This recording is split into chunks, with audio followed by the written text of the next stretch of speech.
He's coming soon.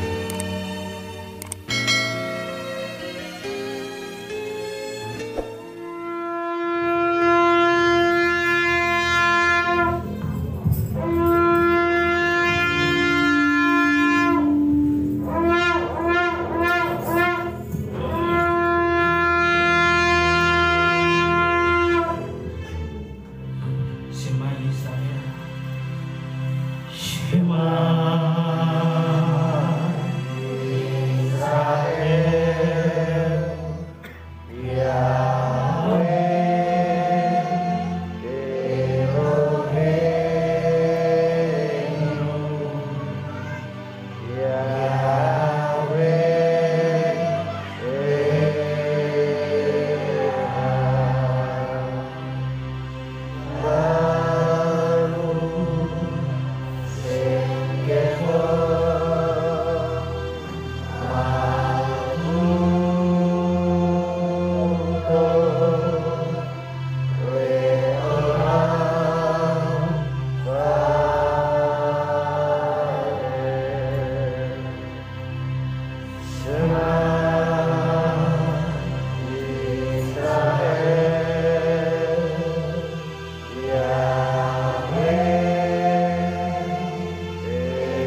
Putih,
Baru ata Yahweh Eloheinu melech haolam, baru ata Yahweh Eloheinu melech haolam. Asal kitsanu bemisotero banim. Yesimka Elohim ke Efraim ke Menese. Yesimaik Elohim ke Sarah Rifka Rachel Leah.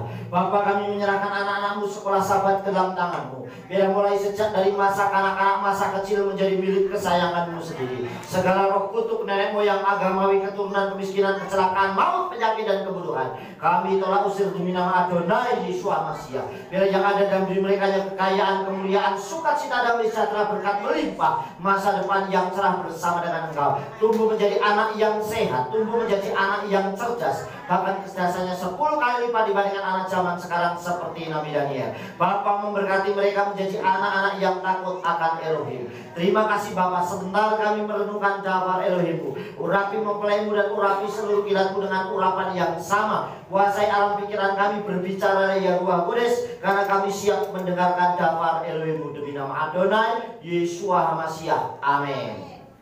Ya, anak-anak sekolah Sabat bisa ke ruangannya.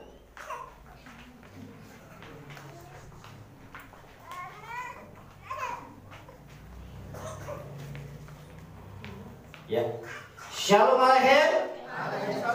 Apa kabarnya? Haleluya, luar biasa. Yes. Anak Tuhan, kita itu, ya, Bapak Ibu Saudara yang dikasih oleh Tuhan, hari ini saya menyampaikan daftar Elohim yang saya beri judul, ya, saya beri judul Saudara, penumpang gelap, Saudara.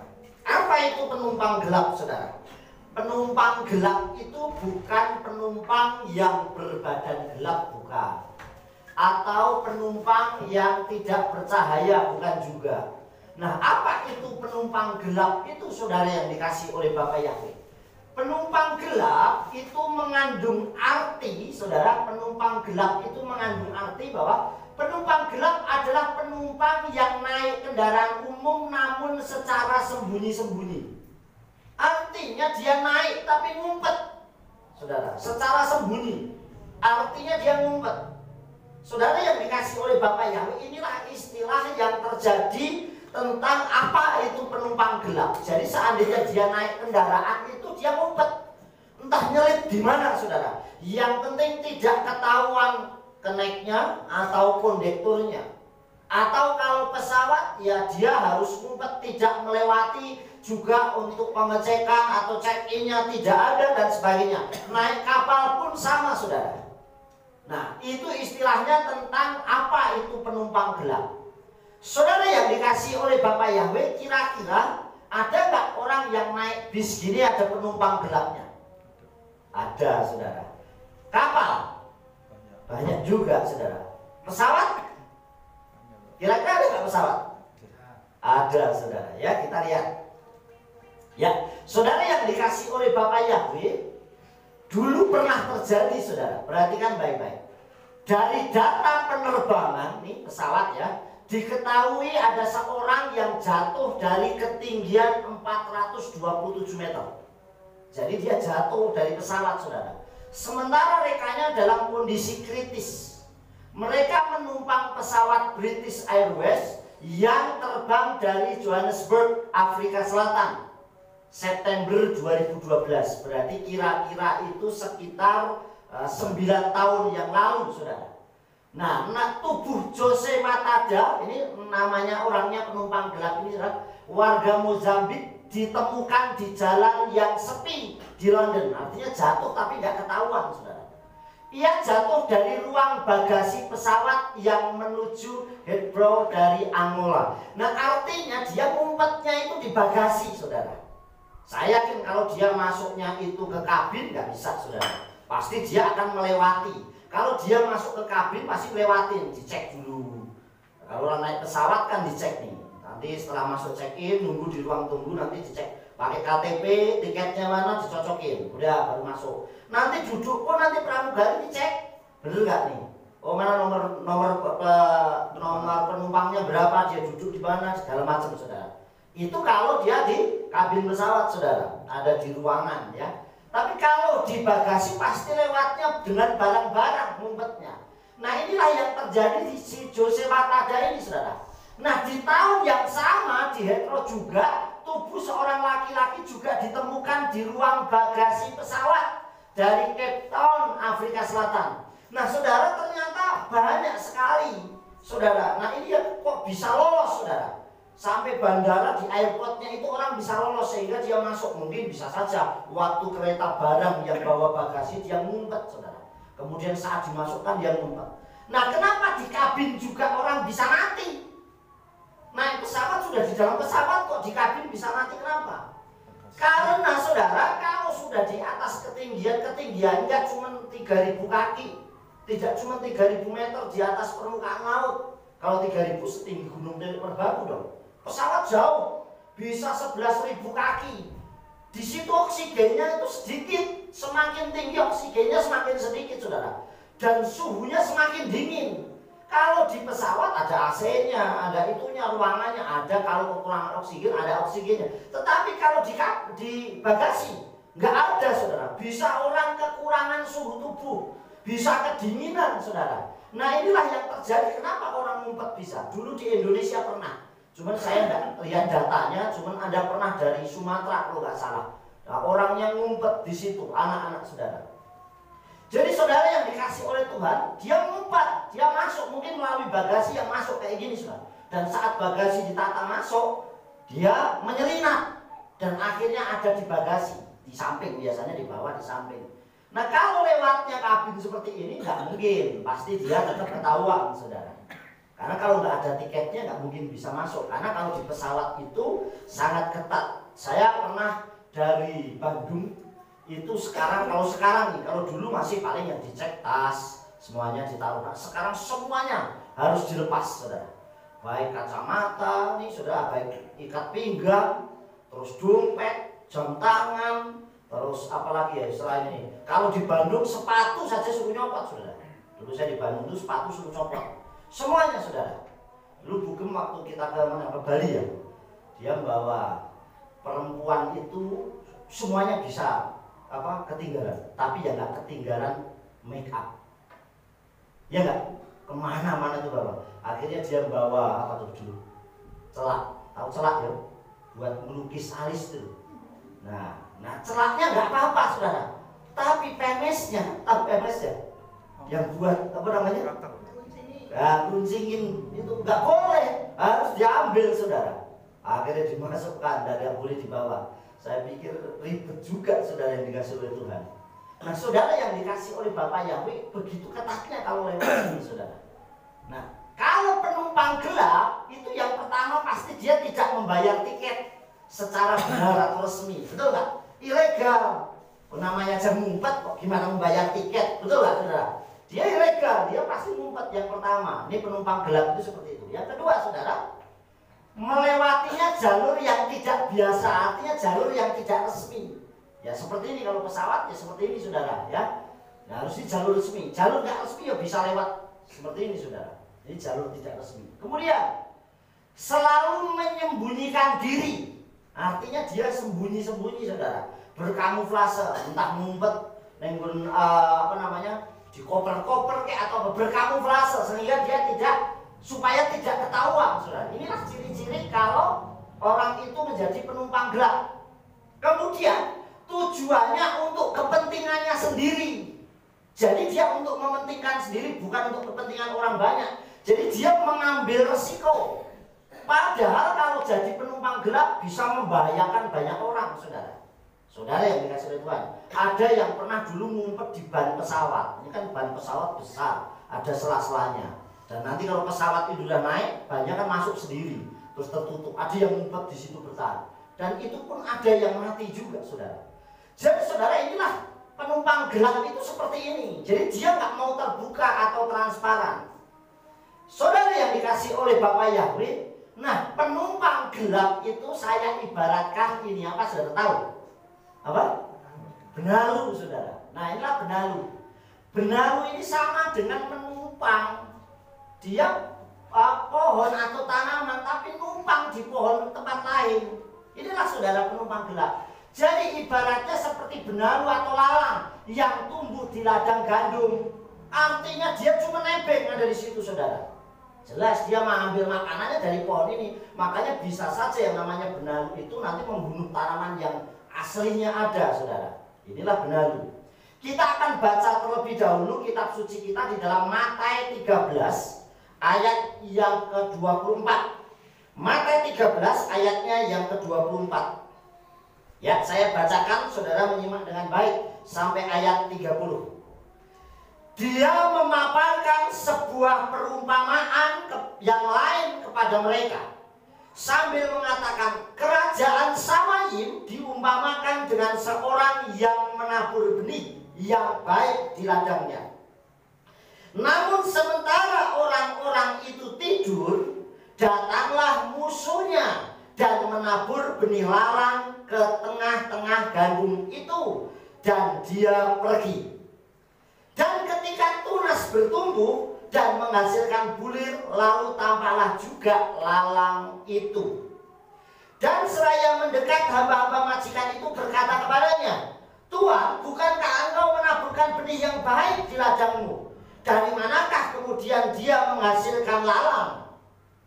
Dia berkata kepada mereka, seorang musuh telah melakukannya. Maka para hamba itu berkata kepadanya, jadi maukah engkau kami pergi untuk mengumpulkannya? Namun dia berkata, tidak.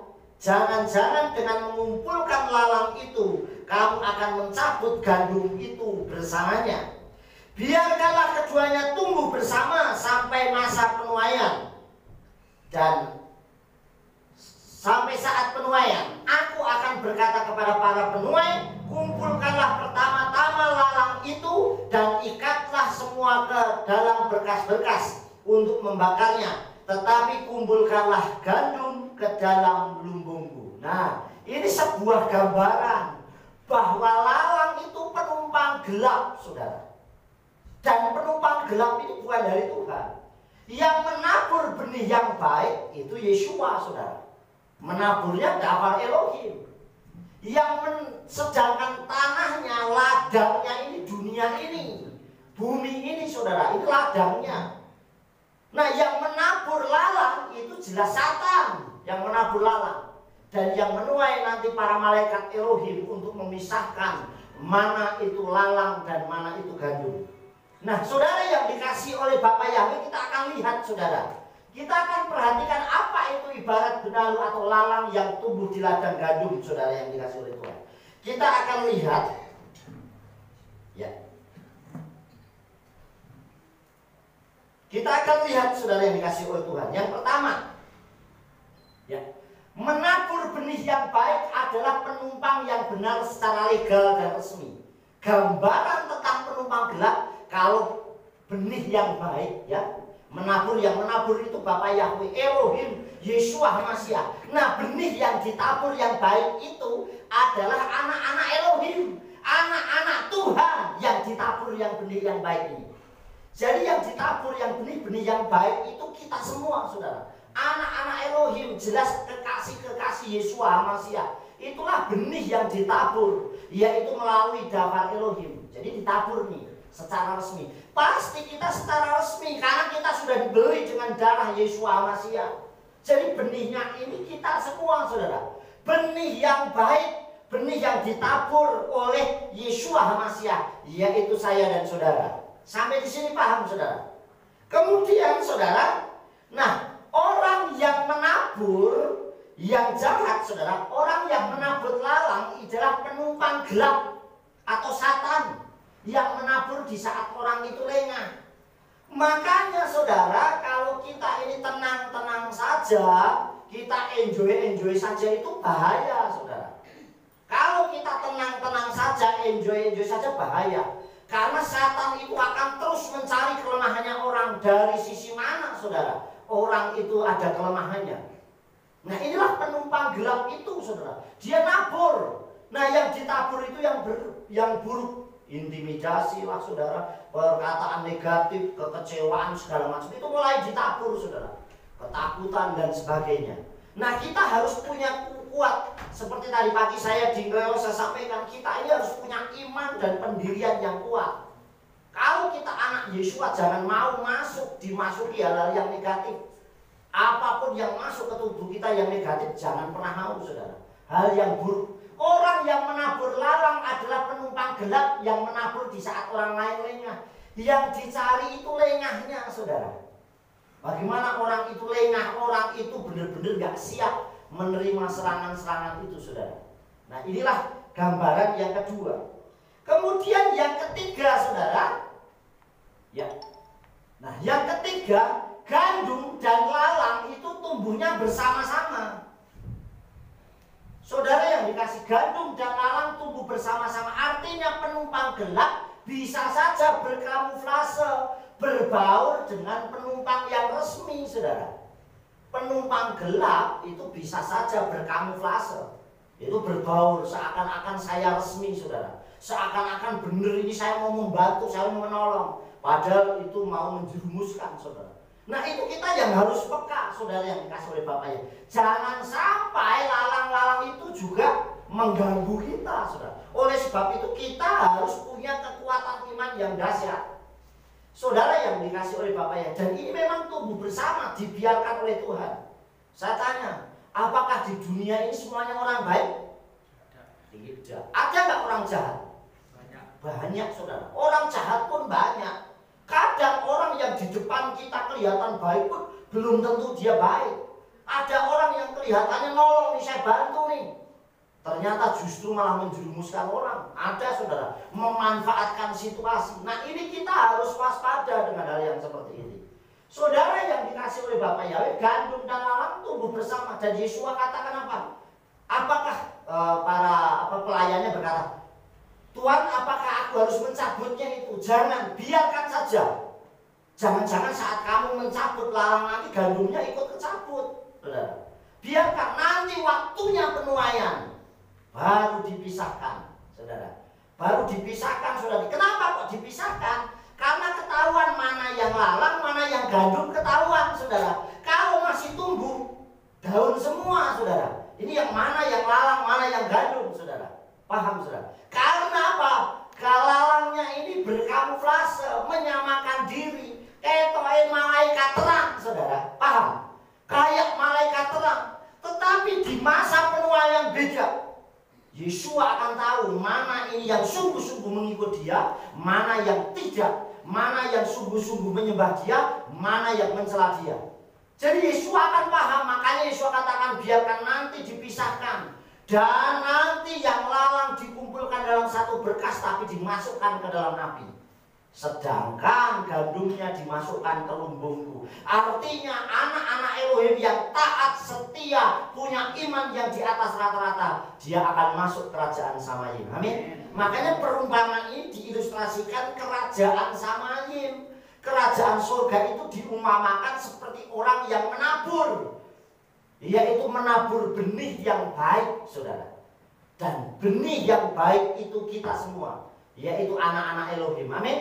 Nah, kalau kita sudah benih yang baik, ya jangan mau. Kalau kita ini dikotorin, kita ini dimasukin hal-hal yang isinya tentang dosa, saudara. Oleh sebab itu gandum dan lalang tumbuh bersama. Biarkan, saudara. Kita nggak bisa. Makanya cara menegur orang itu caranya macam-macam. Banyak orang sekarang kalau negur di gembala, contohnya gembala nih, nah, banyak nih saya ilustrasikan gembala aja karena saya gembala. Kalau nggak suka sama orang, wah ini ada Pak Nowo saya nggak cocok. Nanti lihat khotbah besok saya menghakimi Pak Nowo, mencela waktunya mengisi. Ini nggak benar, saudara. Harusnya kita memang khotbah pelayanan itu sesuai apa yang Ruh Kudus. Bukan kita asal seperti ini, tidak, saudara. Apalagi makanya kalau saya sudah komitmen, orang yang sharing sama saya konseling, kalau itu pribadi jangan harap orang lain. Lalu istri saya pun tidak boleh tahu, saudara. Karena itu etikanya, aturannya. Nah, yang repot kalau ada orang konseling malah diceritakan sama istrinya. Nah, istrinya ceritakan sama anaknya, anaknya lagi ceritakan sama orang lain. Bubar, saudara. Repot lagi kalau istrinya suka kepo. Tadi ngapain Pak kesini? Oh, ada sesuatu. Apa sih, aku pengen tahu nih. Lah repot, saudara, kalau ibu gembalanya begitu, saudara. Nah, kalau saya sudah pegang komitmen, kalau itu pribadi, kecuali bantu doa Pak, saya lagi punya pergumulan nih, nanti dibawa dalam doa ya. Nah kalau saya doa bareng kan nggak mungkin. Namanya pergumulan mungkin tentang ekonomi yang memang perlu dipulihkan atau sebagainya. Tapi kalau sifatnya pribadi rahasia, ya bukan buat membuka aibnya orang, saudara. Paham saudara? Tetapi sekarang ini banyak yang lagi ngetren modelnya seperti itu. Dan kalau nggak suka langsung ngomong, kok saya gini. Saya tipenya nggak begitu. Saya pernah menegur beberapa orang, termasuk klien sini. Itu pun saya panggil. Ayo kita ngobrol dulu. Caranya itu harus baik, saudara. Kenapa saudara yang dikasih oleh Tuhan? Ada orang yang dipukul itu kebal. Paham saudara? Dipukul-pukul, wah nggak apa-apa. Nih silakan pilih yang mana. Tetapi disentuh sedikit dia bisa jatuh. Paham saudara? Saya makanya memberikan satu ilustrasi yang dikasih oleh Tuhan. Yaitu begini saudara. Negur itu tidak harus dengan keras. Tapi kita panggil, kamu tuh begini. Saya kadang juga sama Ria, Imo saya bilang gini. Kadang kalau saya keras, anaknya bisa keras. Oh saya cuma begini kok. Misalnya gitu saudara. Tetapi begitu nanti gini loh kak, dek. Iya pak. Justru bisa menyentuh saudara. Nah kadang sisi manusia ini seperti tadi yang saya sampaikan kepada Kehidat yang ada di Ngelero. Saya sebagai orang tua sama Ria sama Imo keras ini. Suatu saat gantian dia yang lebih kuat dibandingkan saya. Betul gak saudara? Dia lebih hebat dibandingkan saya. Gantian saya harus ngikut dia. Betul gak saudara? Nah coba kalau orang tuanya galak pol sama anaknya. Suatu saat anaknya gantian galak, sakit hati gak saudara? Nggak nyaman saudara. Artinya ada kalanya kita harus ngomongnya itu dengan cara yang baik dan bijak saudara. Nah inilah gandum dan lalang tumbuh bersama saudara. Tetapi kita harus tetap menjadi gandum. Amin. Banyak lalang yang berkamuflase menyerupai gandum. Tetapi kalau kita gandum, jadilah tetap gandum. Amin. Apapun dunia ini, mungkin dunia ini menawarkannya banyak hal. Tetapi kita tetap harus menjadi gandum. Amin. Gandum itu berarti bermanfaat buat banyak orang. Amin. Bisa memberkati. Kita lanjutkan saudara. Nah, perjalanan bangsa Israel ke tanah perjanjian pernah mengalami kemasukan penumpang gelap. Saudara, jadi perjalanan bangsa Israel dari Misraim ke tanah perjanjian pernah mengalami kemasukan penumpang gelap. Nah, setelah mengalahkan Yeriko nih, begitu masuk kota Yeriko, Yeriko itu kota yang berkubu, temboknya besar, bisa dikalahkan oleh orang Israel dengan mudah. Hanya dikelilingi 13 kali dia keliling. Sehari satu kali, sampai dia 6 kali, dan hari ketujuhnya baru yang ke-7 kali.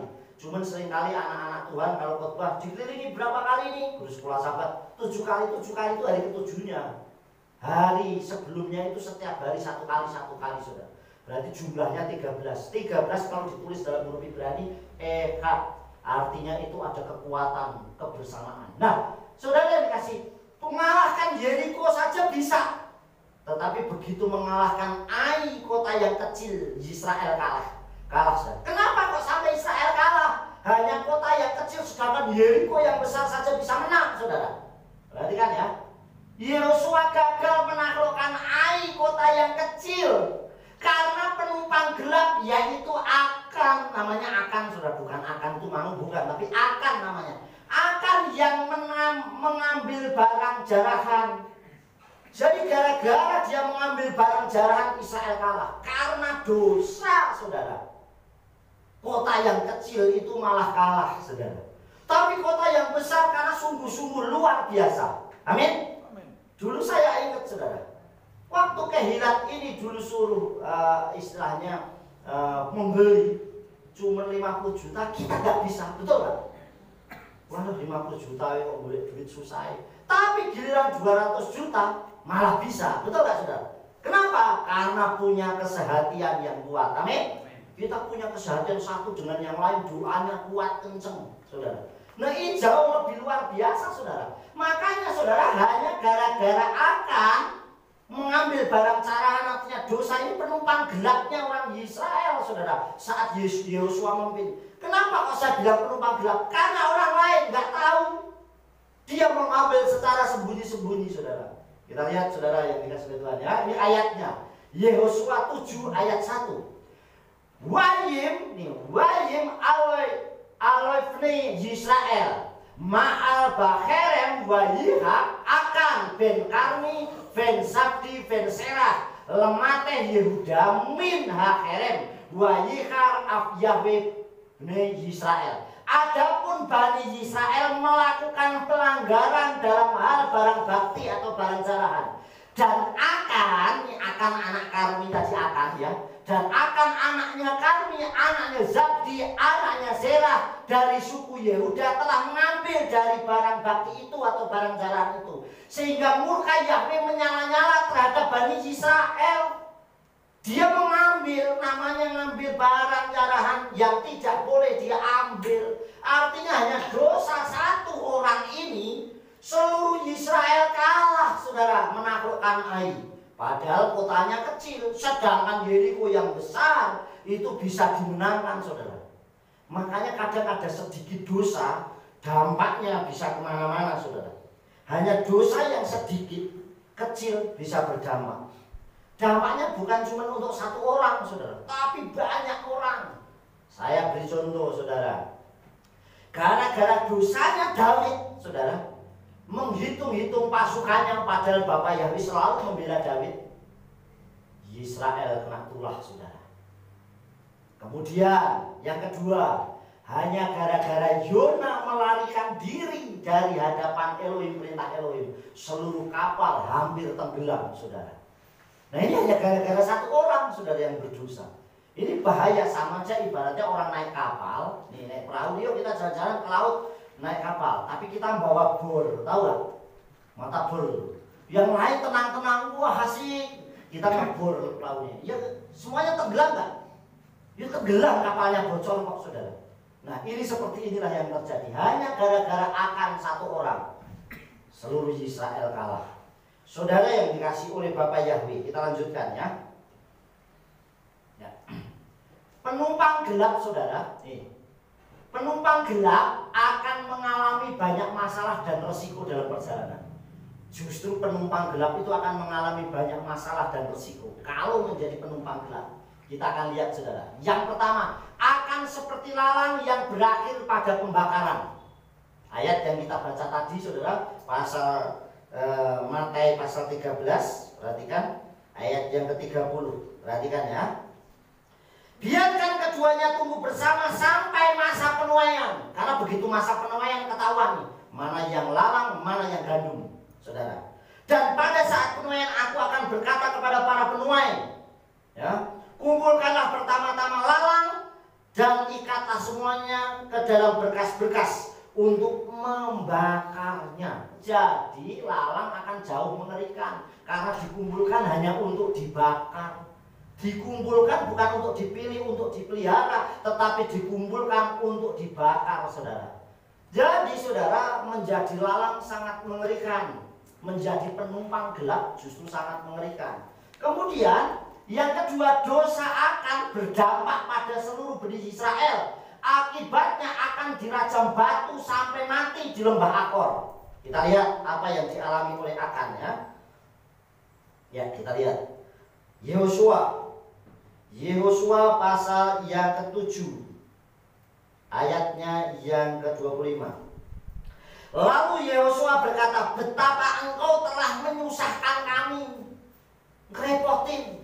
Coba seandainya ada pesawat aja, ada penumpang gelap, nggak mungkin pesawatnya berangkat, saudara. Dia akan nunggu, saudara, masalahnya selesai dulu baru diizinkan dia terbang. Akhirnya tertunda panjang, saudara, lama, saudara yang dikasih oleh Tuhan. Terus saudara yang kasih, katakan apa? Maka Yahweh pun akan menyusahkan engkau pada hari ini. Kemudian Israel melempari dia dengan batu dan mereka membakar semuanya dengan api, serta melemparinya dengan batu. Kemudian mereka mendirikan di atas suatu timbunan batu yang besar yang sampai sekarang. Lalu Yahweh berbalik dari kehangatan amarahnya karena peristiwa itu. Nama tempat itu adalah lembah duka cita atau lembah Akor sampai sekarang. Nah saudara, dampaknya saudara, dia dihukum mati, dilempari batu. Ini hanya gara-gara, kenapa engkau menyusahkan aku, engkau ngerepotin aku, istilahnya gitu, menyusahkan. Gara-gara kamu berdosa, aku ikut dampaknya. Israel kalah dari Ai. Paham saudara sampai di sini? Paham ya? Kita lanjutkan. Kita lanjutkan saudara. Ya. Kerajaan Samayim atau kerajaan surga diibaratkan umat Elohim yang melakukan perjalanan menuju ke sana. Paham saudara? Kita akan melakukan perjalanan. Kita bersama-sama ini satu gerbong. Kita satu pesawat bersama-sama menuju ke Samayim. Ingat, jangan pernah menjadi penumpang gelap. Artinya kita belajar resmi untuk masuk ke Samayim. Amin. Jangan pernah kotori tubuh kita. Jangan pernah kita membawa beban yang sifatnya dosa. Artinya kita benar-benar masuk itu resmi, saudara. Kita membawa tiket dan tiketnya sudah dibelikan, yaitu darah Yeshua Mashiach. Amin. Ya jangan pernah buang darah Yeshua Mashiach. Darah Yeshua Mashiach itu menetralkan seluruh penyakit kita, saudara. Sudah menyembuhkan seluruh penyakit kita. Sudah menetralkan dosa-dosa kita. Jadi jangan pernah kita menjadi penumpang gelap. Hanya yang penting ini sekarang banyak yang gitu. Cari aman, saudara. Wis, saudara kasih Tuhan, kalau saya sudah punya komitmen, saya akan pegang komitmen itu. Karena itu iman, saudara. Makanya jangan pernah saat kita mau naik ke Samayim, jangan pernah kita jadi penumpang gelap. Karena kita tidak akan pernah sampai. Resikonya jauh lebih besar. Oleh sebab itu yang pertama, saudara, tiketnya adalah kesufah pertobatan dengan darah Yeshua Mashiach. Amin. Tiketnya itu pertobatan dengan darah Yeshua Mashiach. Perhatikan, orang jahatnya luar biasa sampai dia akan dihukum mati, saudara. Yeshua itu kasihnya luar biasa. Saat orang yang disalib berkata, Tuhan, nanti saat engkau datang lagi, saudara yang dikasih oleh Tuhan, saat engkau datang lagi, saudara, dikatakan apa? Tuhan nanti saat engkau datang lagi, ingatlah aku ya. Padahal dia cuma ngomong apa, saudara?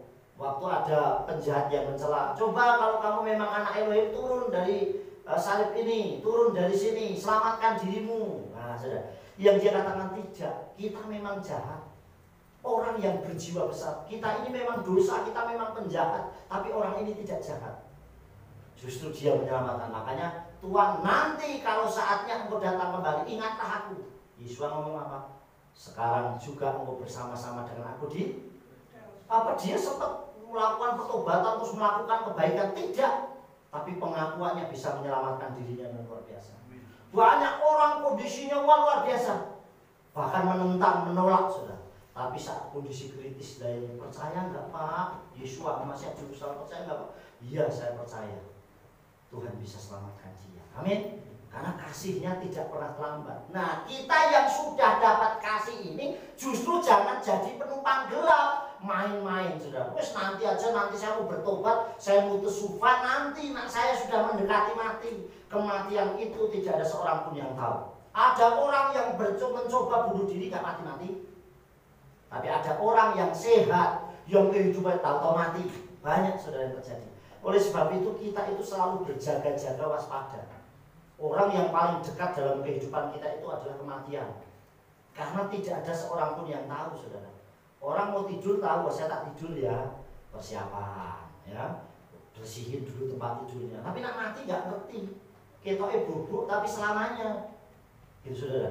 Ketoknya mimpi ternyata sudah dibawa, nggak ngerti, saudara. Nah, oleh sebab itu kita selalu tersufa menjaga diri. Kapan sewaktu-waktu Tuhan panggil kita? Saat malaikat itu memisahkan gandum dan lalang. Apakah kita tetap menjadi gandum yang menghasilkan? Jadi tiketnya adalah kesumpah pertobatan dengan darah Yeshua Mashiach. Percaya kepada apa Yahweh besim Yeshua Mashiach. Saya yakin ini perumpamaan ini ilustrasi perumpamaan tentang seorang perempuan yang ketangkap basah berzina. Apa nggak berdosa? Wah, dosanya luar biasa. Bahkan kalau zaman Mose, hukumnya Mose ini dirajam batu sampai mati. Bukan cuma sampai kelenger, tidak, tapi sampai mati, saudara. Tetapi saat dia berjumpa Yeshua, Yeshua mampu menyelamatkan dia. Amin. Jadi saudara, yang paling penting itu bukan apa yang kita lakukan dulu, tapi bagaimana kita bisa bertobat. Amin, saudara.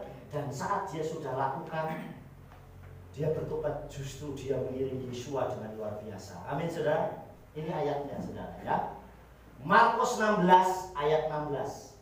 Mi asar ya amim bayitafer yu wasea Umi asrlo ya amin yai esam. Yang artinya siapa yang percaya dan dibaptiskan dia akan diselamatkan.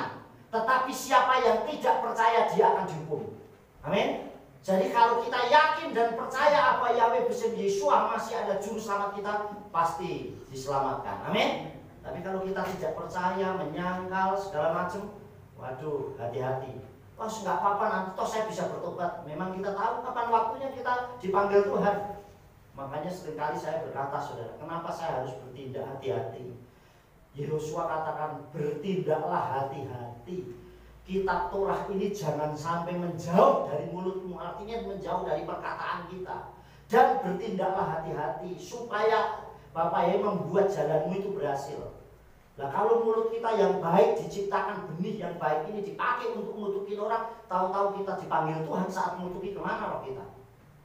Apa kita nggak bisa untuk memberkati? Itu lebih baik memberkati. Minggu yang lalu saya sampaikan saudara, bahwa kita nggak perlu membela diri. Yang membela kita itu Tuhan. Amin. Justru kalau kita memperlakukan orang nggak baik dan orang itu diem, itu justru kita bahaya. Takutnya di orang itu justru berdoa dan berserah sama Tuhan. Kita yang bermasalah. Nah orang yang balas malah nggak apa-apa. Oh paling dia balas merasa mampu. Sama kalau kita diperlakukan nggak adil dan kita berdoa, pasti pembela kita yang turun tangan. Amin. Nah ini yang kita lakukan saudara. Yang kedua saudara, jalan, pintu dan kendaraannya hanya melalui Yesua Masiah. Makanya jangan pernah membuang Yesua Masiah demi apapun. Jalan, pintu semuanya. Kendaraannya hanya melalui Yesua Masiah, tidak ada yang lain.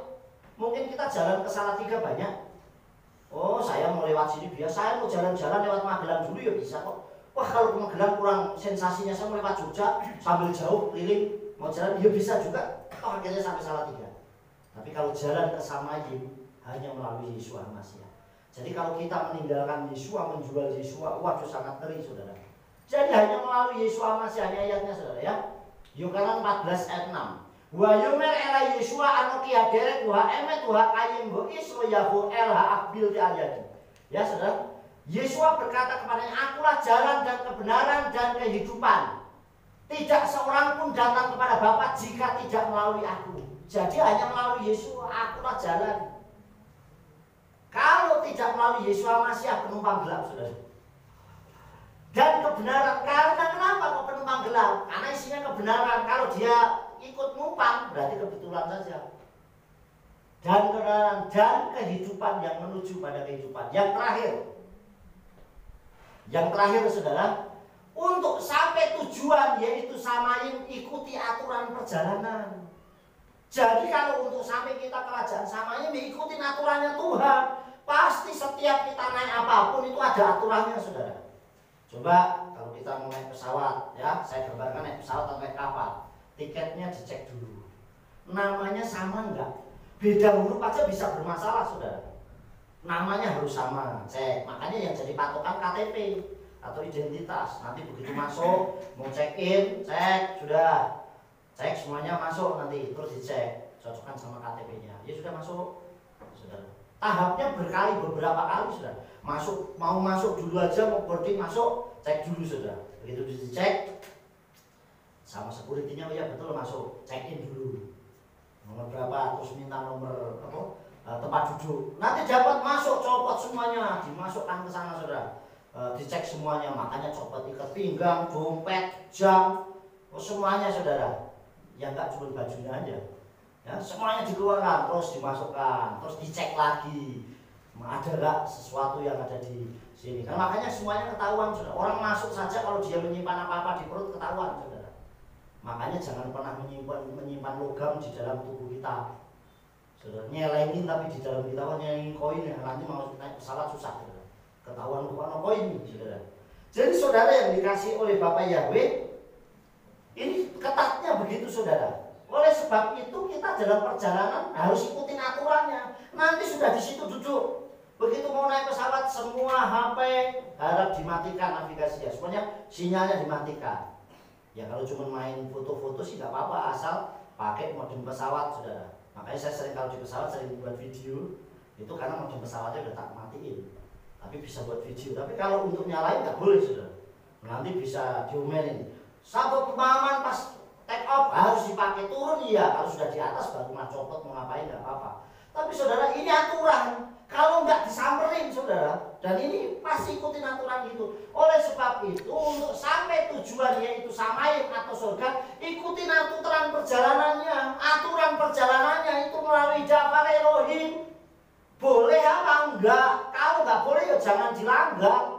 Kalau boleh ya silahkan saudara. Nah apalagi membelot, saudara. Membelot, wah aku nggak murtad, istilahnya membelot. Atau turun di tengah jalan, coba saudara naik pesawat turun di tengah jalan, game over saudara. Atau naik kapal, waduh ini saya nggak pernah renang udah lama nih, pas di tengah-tengah laut toh, tak nyemplung, tinggal ya nanti aku nyusul lewat saudara.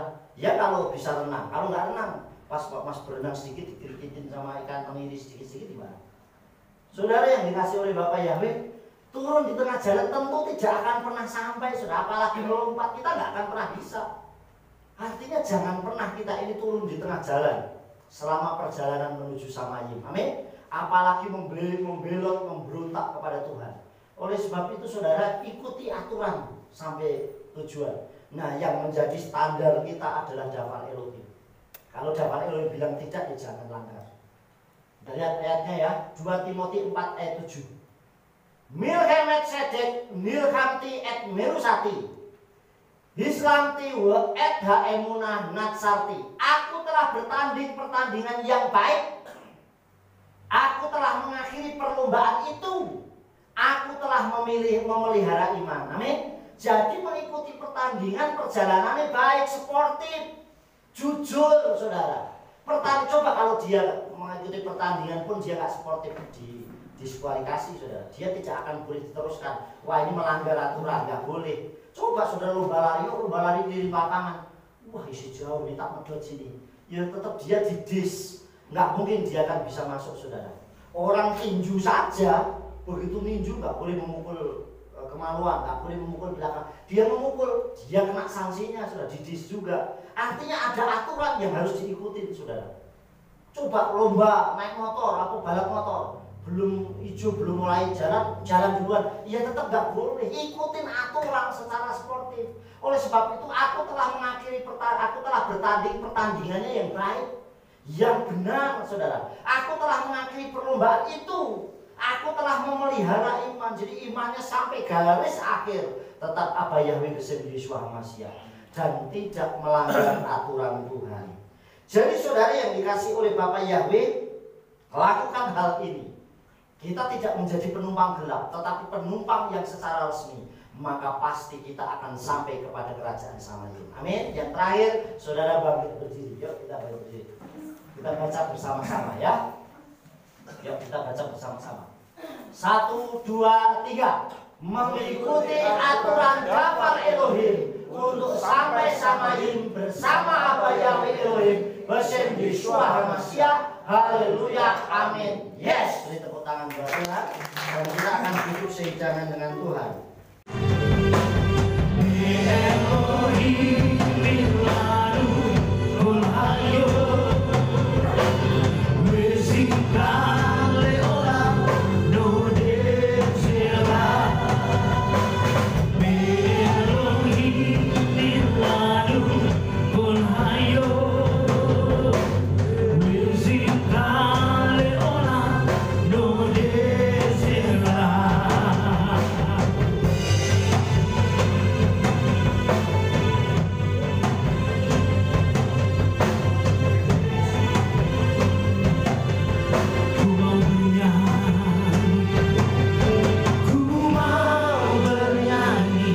Bagimu Yahweh selalu.